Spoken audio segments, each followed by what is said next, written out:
Hello everybody, today I'd like to show off my latest Twisty puzzle creation. This is the 9x9x11 tower cuboid.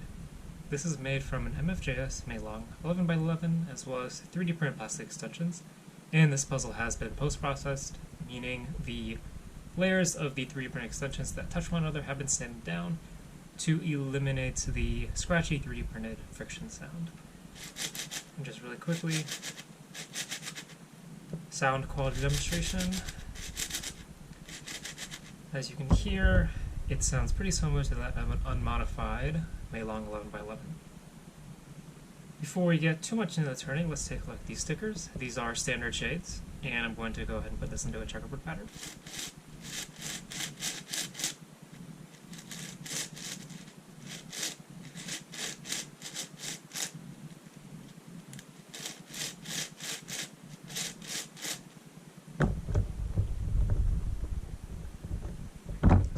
These layers, and that is what it looks like in a full checkerboard pattern. As usual, these shades look great, and they are cut by a friend of mine. Converting the puzzle back into its solved state,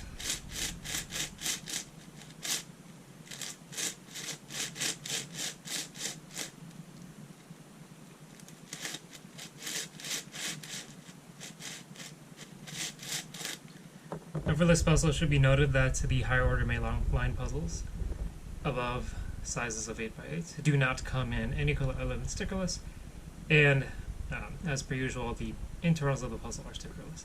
And although the black plastic does cover it up pretty well, there are some cases where, since some of the extensions are only a millimeter thick, the internals can be seen if you look at it straight on.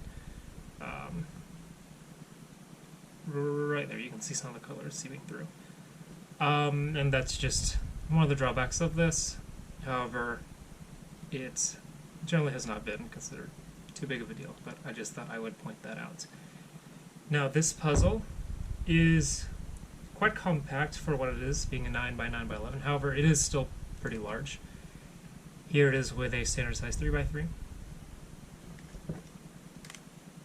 Moyo RS3, the same one I use in pretty much all of my size comparison shots.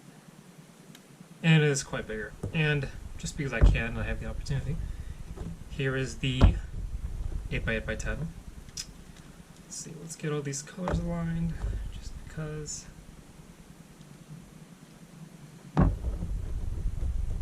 And side by side,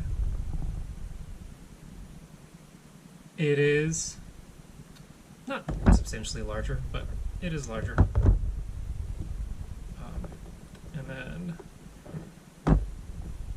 I also have the 7x7x9 at the moment. These three are actually all going to the same person. So let's see if I can pick all these up at the same time.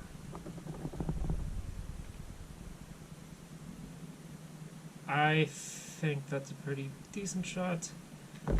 So yeah, it is quite large. And then, so in terms of order, each dimension is only 2 cubies larger than the 7x7x9. However, it is substantially larger. This puzzle, it's fairly easy for me to finger trick. This puzzle, I guess I can kind of do it, but not really. I would not. And I have tightened this puzzle up a little bit more just to ensure that the puzzle doesn't pop due to misalignment and use. And with that said, let's give a quick demonstration on what makes a tower for anybody new. Tower shapeshifter cuboids can shapeshift in one direction, so if I turn the 11 layer side onto a 9 layer side, it creates this offset, and I can actually turn through that. So now I have some shapeshifting. And this puzzle, when fully shapeshifted, basically becomes a 9x9. And with towers, the first stage is bringing it back into its non-shapeshifted rectangular prism cuboid form, and then solving it from there. And honestly, it solves pretty similarly to a 4x4x6. The concept upwards with higher orders is practically the same way that, 6x6 and 8x8 solve the same as a 4x4. Anyways, enough of that rambling. Let's go on to a little bit more of the turning quality. Practically all Meilong puzzles will comfortably cut one QB, even though this puzzle is tensioned to be a bit tighter. It can still make that one QB cut across all layers. Once again, reverse is practically non-existent.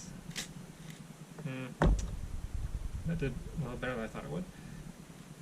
Okay, there. Now it's stuck. So yeah, it can't really do reverse. Yep, gets a little bit stuck. And what we're particularly interested in is the ability to cut through multiple layers of misalignment. Higher order puzzles tend to be misaligned more so than smaller order puzzles during the solving process. And it will cut through that just fine.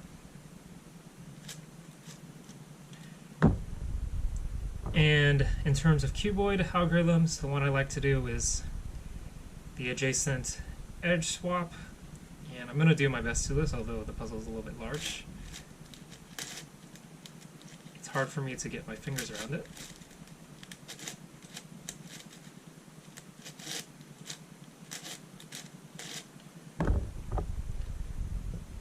So the flow is pretty good, although I do have to take it a little bit more slowly compared to how I could take it on the 7x7x9, just because I have to try to use my pinky to wrap around these layers to make sure they don't turn.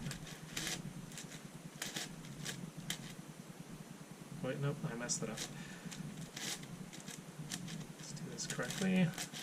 So it's U, not UI.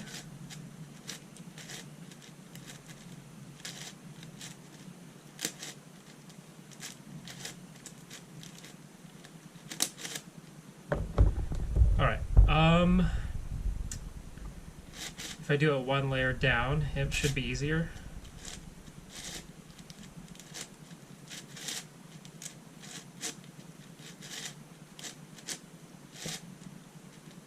Honestly, it's not actually that much easier, it's about the same. Same concept, one additional layer deeper.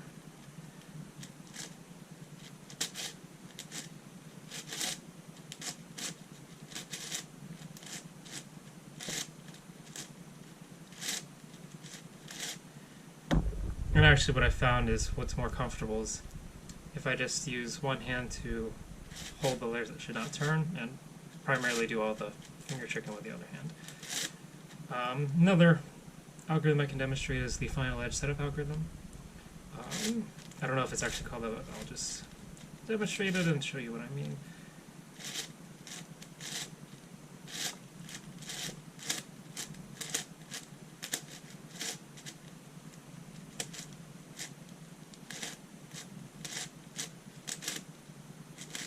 So in the solve state, it's basically a T-perm, but this is the algorithm you would use to set up your final edges when you see these headlights.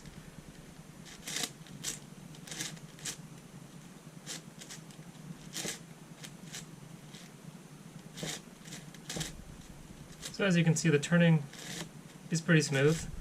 However, it's just such a large puzzle that I am admittedly struggling to turn it. And to really demonstrate the turning quality of the puzzle, I think the best thing that I can do is the puzzle full scramble. And this puzzle is, honestly, it's not the most difficult to solve. It just takes a long time. Once you know how to solve 4x4, you can solve any puzzle higher order. The same applies to this, since I know how to solve a 4x4x6. Anyways, to scramble towers properly, we want to start by keeping it shape preserved. So that entails turning the 9x11 layers in 180-degree increments at the start. And the rest of the layers can be turned in 90-degree increments.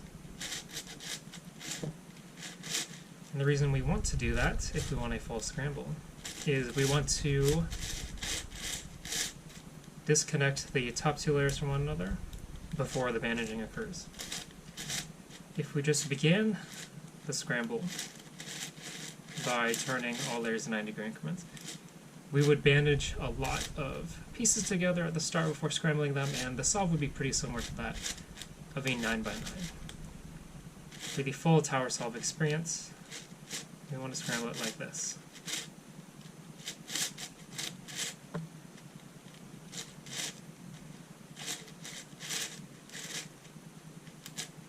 It's also a good opportunity for me to spread all that internal lube around the puzzle.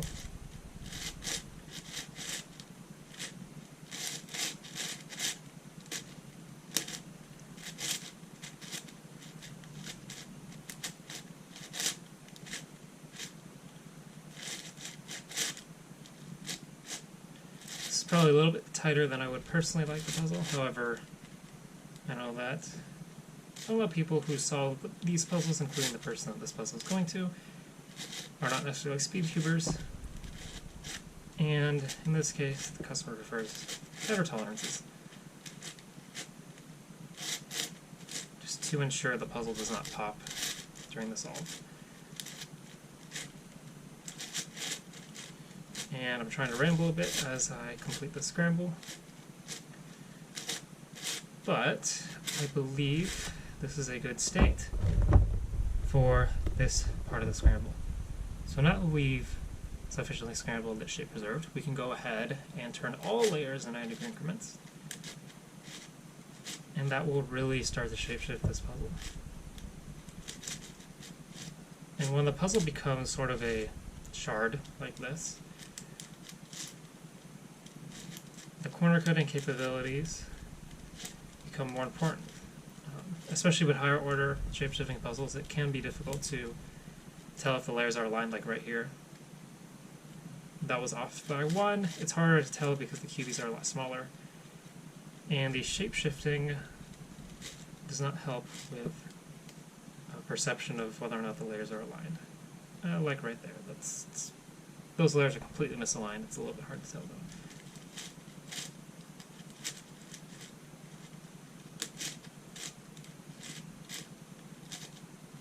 And to solve this, as I said before, the first stage would be to solve all the centers like a 9x9, prepare for the 9x9 edges, solve it like a 9x9, and that will revert it back to its non-shape-shifted shape, at which point only the second to top and the second to bottom layers will be unsolved.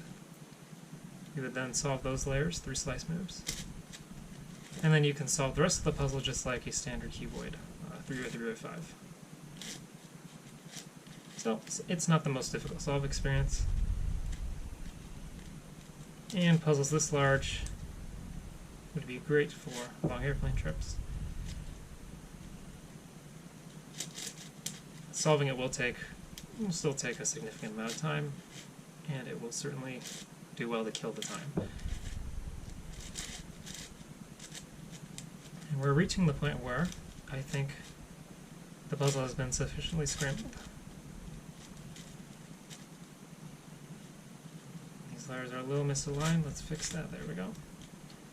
And I think I'm going to call it there.